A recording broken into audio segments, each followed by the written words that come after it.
بسم اللہ الرحمن الرحیم. السلام علیکم ناظرین, میں ہوں انسا کیانی اور میرے ساتھ موجود ہے سینئر انالسٹ بیگم خان صاحب. سر بہت شکریہ آپ کے ٹائم کا.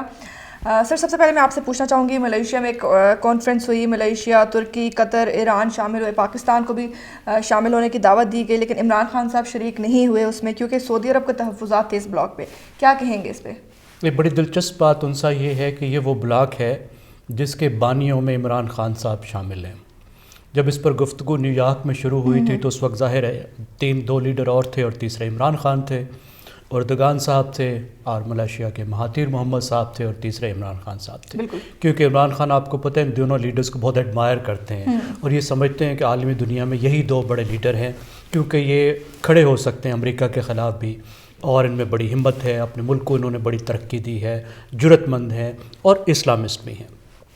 تو جب یہ آئیڈیا آیا تو عمران خان بڑے ذوق شوق کے ساتھ اس کی فاؤنڈیشن میں, اس کو بنانے میں, اس کے بانیوں میں شامل ہو گئے. اور پاکستان کو بھی یہ پتہ چلا کہ جناب ایک نیا چینل بھی بننے لگا ہے جس میں 3 ملک شامل ہوں گے. لیکن جو اس میں ایک بنیادی مسئلہ ہے وہ یہ ہے کہ عمران خان کی ناتجربہ کاری کی وجہ سے انہیں یہ معلوم نہیں ہے کہ پاکستان کے قومی مفادات کیا ہیں. کیونکہ سب سے اہم بات جو آج کی دنیا میں کسی بھی ملک کے لیے ہوتی ہے, ملک کو جس کو ہم نیشن سٹیٹ کہتے ہیں, وہ یہ ہوتی ہے کہ آپ کے ملک کے مفادات کیا ہیں, اور ان کا تحفظ کرنے کے لیے ہر ملک سر دھڑ کی بازی لگا دیتا ہے. ترکی سے میں بہت محبت ہے, آپ نے کتابوں میں پڑھا ہوگا, نصابی کتابوں میں, کہ تحریک خلافت ہندوستان کے مسلمانوں نے چلائی تھی, تحریک ہجرت چلائی تھی ترکوں کے حق میں. اقبال نے ترکوں کے لیے اتنی نظمیں لکھی, کتنی خوبصورت نظمیں ہیں نا, کہ آپ کو مثال کے طور پہ میں ایک شعر سناتا ہوں. خاک و خون میں رل رہا ہے ترکمان سخت کوش, بیچتا ہے ہاشمی ناموں سے دین مصطفیٰ. ٹھیک ہے, وہ اپنی محبت اپنی جگہ, لیکن مسئلہ یہ ہے کہ سعودی عرب میں جو اس بلاک کو یہ سمجھ رہا ہے کہ ہماری مخالفت میں بن رہا ہے, ایک ایسا بلاک بن رہا ہے جس کا مقصد سعودی عرب کے بلاک کی مخالفت کرنا ہے. اب سعودی عرب میں یہ بھی آپ کو معلوم ہے کہ پاکستان کے 40 لاکھ غریب لوگ وہاں کام کرتے ہیں. اگر 40 لاکھ لوگ کام کرتے ہیں اور ایک بندہ کم از کم 6 کو بھی پالتا ہو, غریب تو 10 کو پالتے ہیں, ٹھیک ہے, 10 بندے اگر پیچھے پڑ رہے ہیں تو پاکستان کے 4 کروڑ لوگ, 20% آبادی جو ہے اس کا انحصار, ان کی زندگی کا انحصار ان پیسوں پر ہے جو سعودیہ میں کام کرنے والے لوگ کما کر پاکستان میں بھیجتے ہیں. اور یہ وہ لوگ ہیں جو انتہائی غریب ہیں, اور اس محنت کی وجہ سے یہ غربت سے بھی نکل آتے ہیں. آپ جانتی ہوں کہ بہت سے لوگوں کو غریب تھے, کوئی سعودیہ چلا گیا, اب کسی نے دکان بنا لی, گھر بنا لیا, چھوٹا موٹا کاروبار کر لیا, غربت سے نکل آئے. ایک بات. دوسری بات یہ کہ سعودی عرب سے ہم مسلسل کچھ نہ کچھ بھیک بھی مانگتے رہتے ہیں, ادھار بھی مانگتے رہتے ہیں.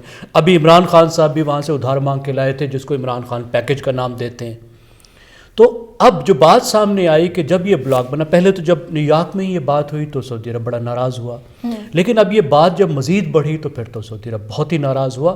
اور جو اردگان صاحب نے دعویٰ کیا, اردگان صاحب کوئی عام آدمی تو نہیں ہے, جھوٹ تو نہیں بولے, انہوں نے کہا کہ سعودی عرب نے دھمکی دی پاکستان کو کہ اگر آپ اس بلاک میں گئے اور اس میٹنگ میں گئے تو میں آپ کے لوگوں کو نکال کے ان کی جگہ بنگلہ دیشیوں کو رکھ لوں گا, اور یہ جو آپ نے, اور دوسری بات یہ کہ آپ نے جو مجھ سے پیسے لیے ہوئے ہیں تقریباً کوئی $7 بلین ہیں غالباً, وہ آپ سے میں واپس لے لوں گا.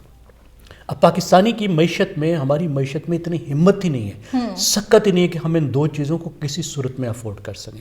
آپ اندازہ لگائیے کہ پہلے ہی یہاں اتنی غربت بڑھ رہی ہے, مہنگائی, اور یہ اگر یہ 40 لاکھ لوگ اگر واپس آتے ہیں تو پاکستان کی تو بہت بڑی مصیبت ہو جائے گی. پھر حکومت میں یہ سکت ہی نہیں کہ اس وقت وہ پیسے واپس کر سکے. اب یہ وہ چیزیں ہیں جن کا حکومت کو, عمران خان صاحب کو پہلے سے پتہ ہونا چاہیے تھا, اور وہ مصلحت کے ساتھ کام لیتے, لیکن انہوں نے نہیں لیا. اس کے نتیجے میں یہ ہوا کہ پاکستان کو ایک بہت بڑی شرمندگی اٹھانی پڑی کہ پاکستان کی جو عزت ہے, جو وقار ہے, ساکھ ہے, جو اعتبار ہے, جو ٹرسٹ ہے, آپ دیکھیے وہ بہت بری طرح سے خراب ہوا. بالکل. اچھا سر, ملیشیا نے اور ترکی نے کشمیر کے مسئلے پہ اقوام متحدہ میں جا کے اس اجلاس میں آواز اٹھائی, پاکستان کا ساتھ دیا, اور کھلے عام الفاظ میں جو ہے کشمیر پہ جو ظلم و ستم ہو رہا ہے اس کے اگینسٹ بات کی اقوام متحدہ میں. اب وزیر اعظم پاکستان نے اس کانفرنس میں شامل ہونے کا وعدہ بھی کیا, لیکن کسی دوسرے ملک کے کہنے پہ وہ جب دورہ ملتوی کیا جاتا ہے تو اس سے کیا ہماری جو خارجہ پالیسی ہے اس کے آزاد نہ ہونے کا تاثر ملتا ہے؟ دیکھیں, خارجہ پالیسی تو کسی بھی ترقی پذیر ملک کی مکمل آزاد نہیں ہوتی. اس کی اپنی لمیٹیشنز ہوتی ہیں، مجبوریاں اور مصلحتیں ہوتی ہیں. جیسے میں نے آپ کو سعودی عرب کے مثال دیا، اگر سعودی عرب کے ساتھ آپ کے اتنے مفادات وابستہ ہیں تو پھر آپ کیسے کر سکتے ہیں کہ سعودی عرب کو بالکل اگنور کر دیں، توجہ ہی نہ دیں اس کی بات کی جس کے ساتھ آپ کی اتنی ڈپینڈنس ہے. لیکن جو اہم بات ہوتی ہے ان سا وہ یہ ہوتی ہے کہ آپ کو یہ دیکھنا ہوتا ہے کہ آپ کی لمیٹیشنز کیا ہیں، آپ کی مجبوریاں ہیں کیا. آپ کو پہلے سے اپنی مجبوریوں کا، اپنی لمیٹیشنز کا اندازہ ہو تو پھر آپ اپنی خارجہ پالیسی کو زیادہ آزاد بنا سکتے ہیں.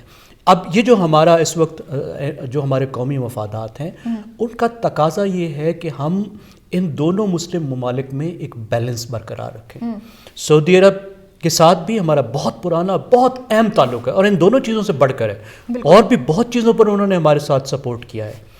انہوں نے ہمارے ایٹمی پروگرام میں بھی سپورٹ کیا ہے، ہماری فوج بھی وہاں رہتی ہے، وہ ہم پہ ڈیپینڈ کرتے ہیں، ہم بھی ان پہ بہت ڈیپینڈ کرتے ہیں. کسی صورت میں ممکن نہیں کہ ہم سعودی عرب کی دوستی چھوڑ سکیں. لیکن ترکی کے ساتھ بھی ہماری محبت ہے، تعلق ہے، ملیشیا سے بھی ہمارا تعلق ہے، اور ان دونوں سے بڑھنے والا تعلق ہے کیونکہ یہ دونوں ایسے ملک ہیں جو ہمارے لیے ماڈل ہیں. مستقبل میں ہم ترکی جیسا بننا چاہتے ہیں، سعودی عرب جیسے تو بن ہی نہیں سکتے نا. یا تو وہ کیکڑا آئل سے تیل نکل آتا، مجھے عمران خان صاحب نے کہا تھا اور ایک وزیر صاحب واڈا صاحب نے کہا تھا کہ اگلے مہینے یہاں لوگ نوکریاں جو ہیں لے کر پھر رہے ہوں گے، نوکری لے لو نوکری لے لو، نوکری لینے والا کوئی نہیں ملے گا. تو جب تک تیل نہیں نکلتا تو ہم تو سعودی عرب تو نہیں، بس ہم ترکی بن سکتے ہیں، ملیشیا بن سکتے ہیں. اہم ملک ہیں، ہمارے دوست ہیں، ہمارے ساتھ کھڑے ہوتے ہیں جیسے آپ نے بتایا. لیکن ہم نے یہ ایک بیلنس برقرار رکھنا ہے، اور اس طرح کی اچھی پالیسی تب ہم بنا سکتے ہیں جب ہم ہوش مندی سے کام لیں، جب ہم فارن آفس کو سنیں. ابھی جو رپورٹ آئی ہے آپ نے دیکھا ہوگا، 2 دن پہلے ایک بہت اچھی رپورٹ آئی ایکسپریس ٹریبیون میں کامران صاحب کی، اور جس میں انہوں نے یہ بتایا کہ وزیر اعظم صاحب نے اور وزیر اعظم کے دفتر نے فارن آفس کی بات سنی ہی نہیں. وہ یہ کہتے رہے کہ یہ آپ کے لیے پاسبل نہیں ہے، سعودی عرب بہت ناراض ہونے جا رہا ہے، لیکن انہوں نے توجہ نہیں دی. تو یہ ضروری ہے کہ آپ جو علم ہے، جو آپ کی جو ریسرچ ہے، جو آپ کے پاس نالج موجود ہے، جو ایکسپرٹس موجود ہیں، ان کو سن کر آپ قومی مفاد میں جو بات بہترین ہے وہ پالیسی اپنائیں. اور جو آپ یہاں کلابازیاں گھر میں کھاتے ہیں اور جو یو ٹرن یہاں لیتے ہیں وہ بین الاقوامی سٹیج پر نہ لیں، کیونکہ فارن پالیسی نسبتاً سٹیبل ہوتی ہے. اندرونی پالیسی میں زیادہ تبدیلیاں آ سکتی ہیں، لیکن فارن پالیسی بڑی آہستہ آہستہ اور تھوڑی تھوڑی بدلتی ہے. اس کی وجہ یہ ہے کہ قوم کے جو مفادات ہوتے ہیں نا وہ نسبتاً سٹیبل ہوتے ہیں، وہ جلدی جلدی تبدیل نہیں ہوتے. سر، ایک طرف OIC ہے جس نے آج تک کبھی امہ کے معاملات میں کوئی مؤثر کردار ادا نہیں کیا، وہیں پہ اگر دیکھا جائے ملیشیا، ایران، ترکی، پاکستان ایک بلاک بننے کی طرف جا رہے ہیں. کتنا مؤثر ہو سکتا ہے یہ بلاک؟ دیکھیے، پہلے تو میں آپ کو یہ بات سمجھا دوں کہ امت کیا ہے.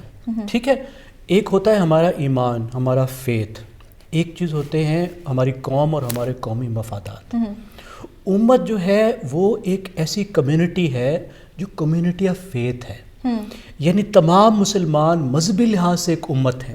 مسلمان جب بھی دوسرے مسلمان سے ملتا ہے تو اس کے ساتھ ایک محبت جو ہے وہ جاگتی ہے، ایک ہوتی ہے. مثلاً تو یہاں کا مسلمان جو ہے وہ ترک لڑکی سے بھی شادی کر سکتا ہے، لیکن شاید وہ یہاں کی غیر مسلم لڑکی سے شادی کرے تو شاید گھر والے جو ہے وہ اس سے زیادہ ناراض. اور پاکستانی لڑکیوں کی بھی وہی بات ہے، ٹھیک ہے نا. لیکن دوسری طرف یہ ہندوستان کی ایک لڑکی سے بھی شادی کر سکتا ہے. لیکن جب قومی مفادات کی بات آئے گی تو ہندوستان اور پاکستان آپ دیکھیں ایک بالکل مختلف بات آ جائے گی. تو جہاں تک کمیونٹی آف فیتھ ہے وہ سیاسی اجتماع نہیں ہے. اس کا مطلب یہ نہیں ہے کہ جو امت کے ملک ہیں، جو امت کے لوگ ہیں، ان کے سیاسی مفادات ایک ہیں. سیاسی مفادات میں بہت فرق ہوتا ہے. مثال کے طور پر عربوں کی مثال لیجئے، وہ تیل پیدا کرنے والا ملک ہے، ہم تیل خریدنے والا ملک ہیں. ان کا مفاد اس بات میں ہے کہ تیل کی قیمتیں چڑھیں، ہمارا مفاد اس میں ہے کہ تیل جو ہے وہ سستا ہو. اب امت کہاں رہ گئی؟ وہ پوری ملک وہ پوری کوشش کریں گے، ان کا اوپیک ان کے تمام جو ہے وہ کوشش میں لگے رہتے ہیں کہ تیل کی زیادہ زیادہ قیمت ملے، اور ہماری کوشش یہ ہوتی ہے کہ ہمیں سستا تیل کہیں سے ملے. تو یہ سمجھنا کہ امت جو ہے وہ ایک سیاسی گروہ ہے وہ نہیں ہے. مختلف نیشن سٹیٹ ہیں. پوری دنیا میں جو بنیادی سیاسی اکائی ہے وہ ہے ملک، نیشن سٹیٹ. کوئی ملک جو ہے اپنے ملکی مفادات سے اوپر نہیں سوچتا، ہر چیز کو قربان کر دیتا ہے ملکی مفادات پہ. سعودی عرب بھی اگر مذہب کو استعمال کرتا ہے تو وہ اپنے قومی مفادات کے لیے، ایران بھی اگر کرتا ہے تو اپنے قومی مفادات کے لیے. تو ٹھیک ہے، امت کے ساتھ جو مسلمان ملک ہیں ان کے ساتھ ہمارا ایک لگاؤ ہے، تعلق ہے، جس کو ہمیں اپنے قومی فائدے کے لیے بھی استعمال کرنا چاہیے، لیکن اس حقیقت کو سمجھنا چاہیے اور ہمیں ذرا جذباتی بھی نہیں ہونا چاہیے ضرورت سے زیادہ۔ پھر اس بلاک میں بھی ظاہر ہے اپنے مفادات تو سامنے آئیں گے، بالکل ٹھیک ہے، تو یہ اس قدر مؤثر نہیں ہوگا پھر جیسا ہم لوگ ایکسپیکٹ کریں۔ اس سے زیادہ مؤثر ہوتا اگر یہ والی ہم کلابازیاں نہ لگائی ہوتی، اگر ہم نے اعتبار نہ خراب کیا ہوتا۔ دیکھیں ان کے ساتھ بھی ہم بیلنس قائم کر لیں گے، کیونکہ ان کے بھی ہمارے ساتھ مفادات ہیں، ہمارے بھی ان کے ساتھ مفادات ہیں، تاریخی رابطے بھی ہیں۔ اس کا مطلب یہ نہیں کہ ہمارا تعلق بالکل ختم ہو گیا، تعلق تو ہے اور چلے گا، لیکن اگر ہم تھوڑا سا ذرا ایک بیلنس رکھتے اور اس طرح کی یو ٹرن والی فارن پالیسی پہ نہ جاتے تو ہم یہ اعتبار خراب نہ کرتے۔ فی الحال ہم نے اپنا اعتبار خراب کیا ہے، لیکن مجھے امید ہے انشاءاللہ آگے چل کے ہم ان دونوں بلاکس کے درمیان میں ایک بیلنس